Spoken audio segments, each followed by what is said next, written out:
volante Gabriel Neves pode deixar o São Paulo no início da próxima temporada. O uruguaio possui contrato até 31 de dezembro de 2025, porém a diretoria enxerga a proximidade do fim de ciclo do meio-campista. Assim, o clube estuda negociar Gabriel Neves caso chegue uma proposta minimamente atraente. O empréstimo do atleta de 26 anos não é descartado. Há uma análise de que Gabriel Neves caiu de rendimento técnico nesta temporada, perdendo terreno na disputa por posição. A atuação do camisa 20 na goleada sofrida para o Palmeiras é um exemplo.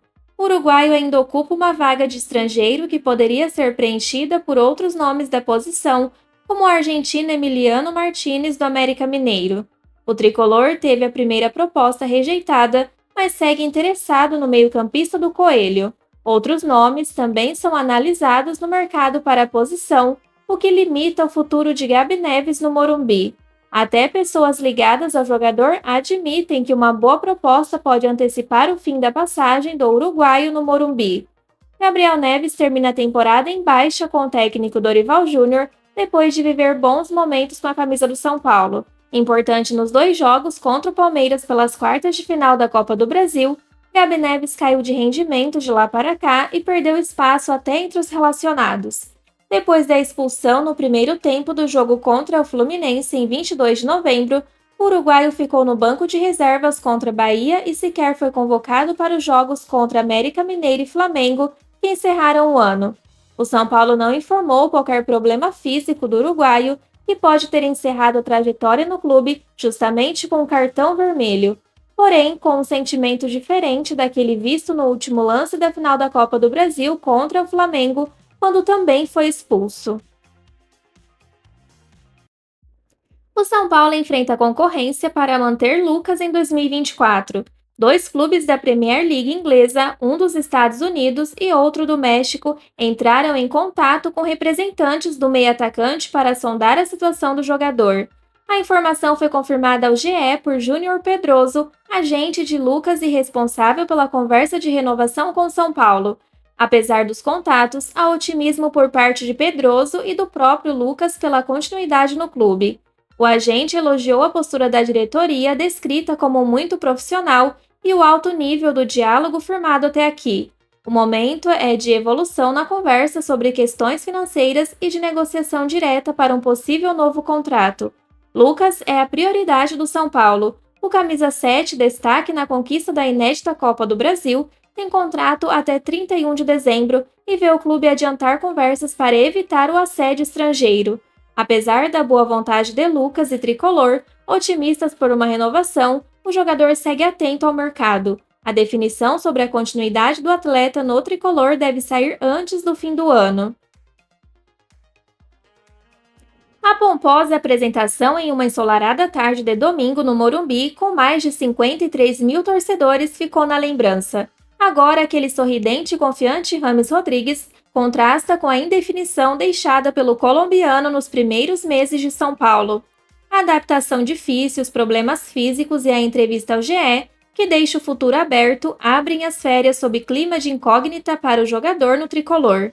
Rames tem contrato até a metade de 2025, mas uma saída não está descartada, especialmente se surgir uma proposta vantajosa financeiramente para o São Paulo.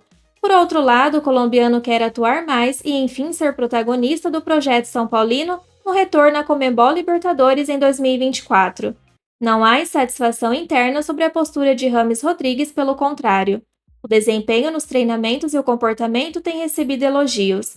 O único momento mais turbulento ocorreu na reta final da Copa do Brasil. Rames ficou incomodado por não atuar sequer um minuto nas finais da Copa do Brasil contra o Flamengo. Antes, na semifinal contra o Corinthians no Morumbi, o colombiano também permaneceu no banco de reservas e apenas observou a vitória dos companheiros. Essa situação contrasta com o cenário imaginado por ele no Brasil. O meia se surpreendeu com o nível de competitividade do futebol brasileiro, principalmente pelo jogo mais físico do que o esperado. Aos 32 anos, o camisa 19 do São Paulo enfrentou problemas pelos choques nas partidas e vem desfalcando o time nas últimas rodadas. A última exibição com a camisa tricolor foi no empate sem gols contra o Cuiabá em 26 de novembro. Sobre futuro, O Meia recebeu uma proposta positiva de Dorival Júnior na última entrevista do treinador antes das férias, concedida depois da vitória por 1-0 sobre o Flamengo na quarta, onde o treinador disse o seguinte, abre aspas, eu conto com o Rames. Na maioria das vezes, ele infelizmente retornou da seleção com um problema agravado, pequenas lesões que dificultaram consideravelmente os treinamentos com nosso grupo, tanto que com o retorno da seleção, depois de 10 ou 15 dias, ele ainda continua entregue ao departamento médico. Não é surpresa, fecha aspas.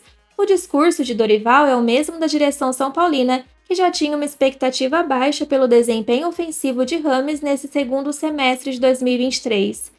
Pelo histórico recente de lesões e o período sem jogos na Grécia, o clube se planejava para ter o colombiano nas melhores condições a partir de 2024, com uma pré-temporada feita no clube e com a comissão técnica.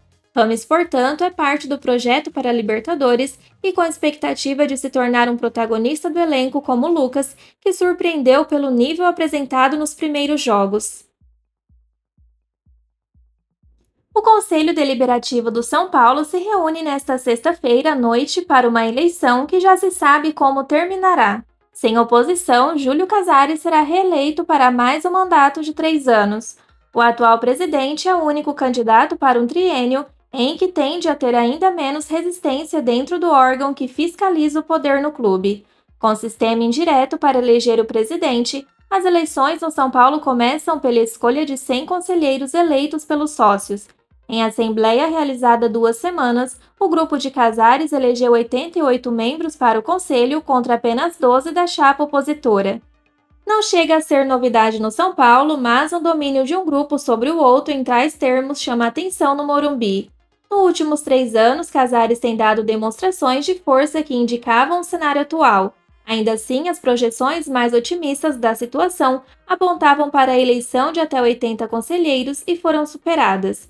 Nesse primeiro período no cargo, o presidente se empenhou em aprovar a possibilidade de reeleição, que era vetada pelo Estatuto quando ele foi eleito em 2020.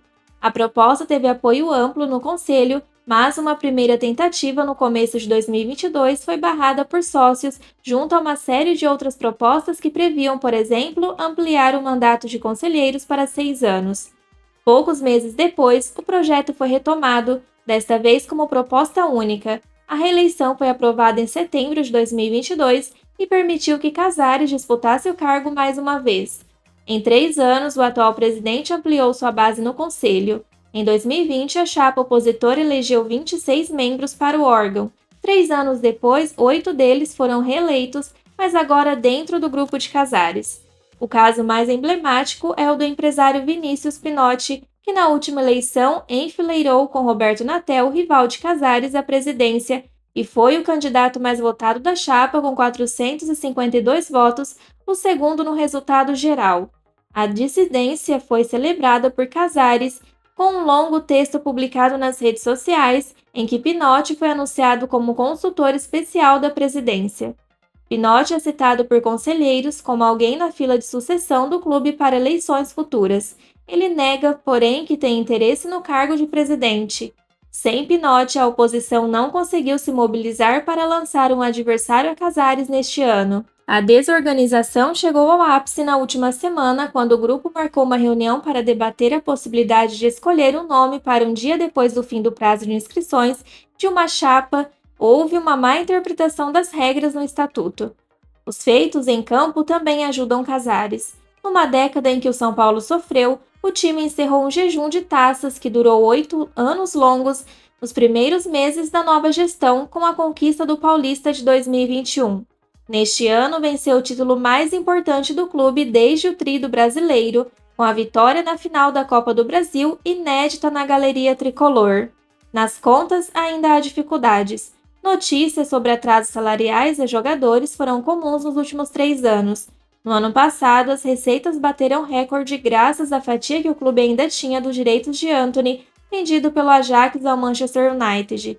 A dívida tricolor ainda é alta e há risco de déficit em 2023. Ele também critica o que considera a falta de transparência da atual administração e o sistema eleitoral do clube. Nos últimos anos, o mesmo grupo político tem comandado São Paulo. A última troca ocorreu em 2002, quando Marcelo Portugal Gouveia evitou a reeleição de Paulo Amaral por ter recebido 2 votos a mais no conselho. Diretor de futebol de Portugal Gouveia, Juvenal Juvencio se elegeu em 2006 e dominou São Paulo no começo desse século. Foram 3 mandatos consecutivos e mudanças no estatuto que levaram o processo eleitoral do clube a ser contestado na justiça. Em 2014, Juvenal fez seu sucessor, o advogado Carlos Miguel Aidar, em eleição, em que o opositor Calil Rocha retirou a candidatura horas antes do pleito. Aidar renunciou no ano seguinte em meio às denúncias de corrupção. Carlos Augusto de Barros e Silva Leco, do mesmo grupo, assumiu interinamente e depois foi eleito presidente em eleições realizadas em 2015 e 2017. Em 2020, a situação rachou e gerou 2 candidatos. Casares, que era do mesmo partido de Leco e que tentou se desvincular do então presidente, e Roberto Natel, vice-presidente de Leco, que se afastou do então mandatário durante a gestão. Casares, que já tinha sido diretor de marketing de Juvenal e vice-presidente de Aidar, foi eleito com margem relevante, 155 votos a 78, além de um em branco. A eleição desta sexta terá como votantes apenas os membros do Conselho Deliberativo, hoje 254 pessoas. A reunião está marcada para as 17 horas e 30 minutos e a votação será encerrada às 22 horas.